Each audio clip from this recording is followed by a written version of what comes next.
Fala galera das redes de O Tempo, estamos chegando para falar do Cruzeiro depois de mais uma rodada da Série A do Campeonato Brasileiro e desta vez, ao contrário das duas últimas, em uma o Cruzeiro nem entrou em campo e por isso tem um jogo a menos. É importante a gente considerar isso, por mais que esse jogo a menos seja a partida contra o Fortaleza, lá no Castelão em Fortaleza, esse jogo marcado para o dia 18, mas o Cruzeiro ainda tem um jogo a menos, só que a rodada desta vez, ela não foi generosa com o Cruzeiro.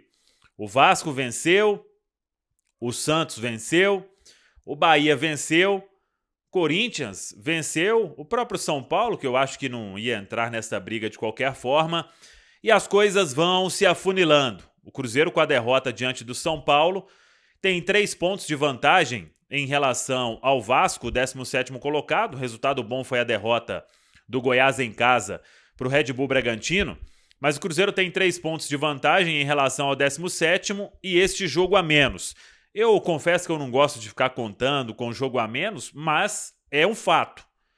Só que você precisa vencer este jogo a menos. O que eu quero destacar é que o Cruzeiro tinha, antes de começar a rodada, 5 pontos e essa diferença foi reduzida em 2 pontos. Não é ainda, e tomara que não seja, o momento de maior pressão do Cruzeiro dentro da Série A do Campeonato Brasileiro na parte de baixo da tabela. A gente vai se recordar, há poucos jogos o Cruzeiro foi para um clássico, tendo 1 ponto apenas e podendo, em caso de derrota, entrar na zona de rebaixamento.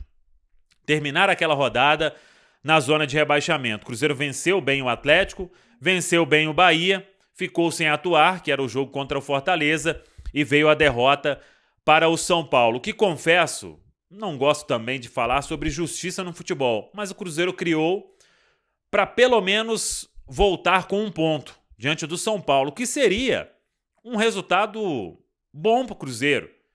Talvez faltou até entender mais isso já caminhando para o final da partida, mas aí vieram as substituições, a turma que entrou não conseguiu manter o ritmo, perdeu um gol inacreditável e o Cruzeiro acabou sendo penalizado com aquela bola do Luciano. Mas o que eu quero falar nesta sexta-feira é que restam 8 decisões para o Cruzeiro. E sempre o próximo jogo nesta reta final vai ser o mais importante.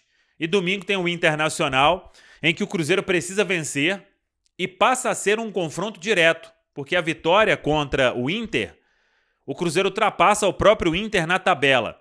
Pode dar um salto aí em algumas posições, é jogo difícil para todo mundo e o coração precisa continuar na ponta da chuteira. Acho que o Cruzeiro teve um momento de jogos ruins. Não foi o caso nas últimas 3 partidas, mas agora a reabilitação tem que vir na rodada seguinte. Não tem mais tempo para se fazer sequência de jogos sem vitória na competição.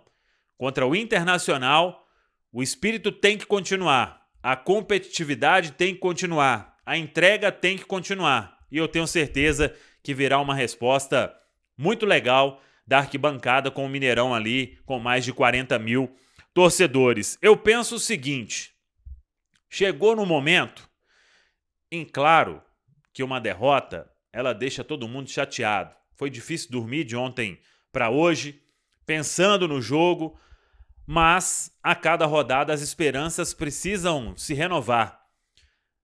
E eu penso, repito, para concluir, temos 2 caminhos.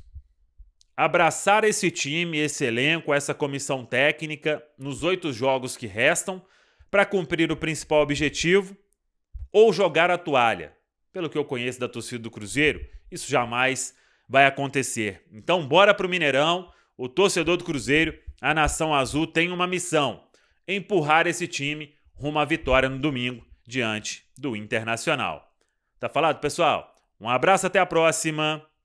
Vamos que vamos!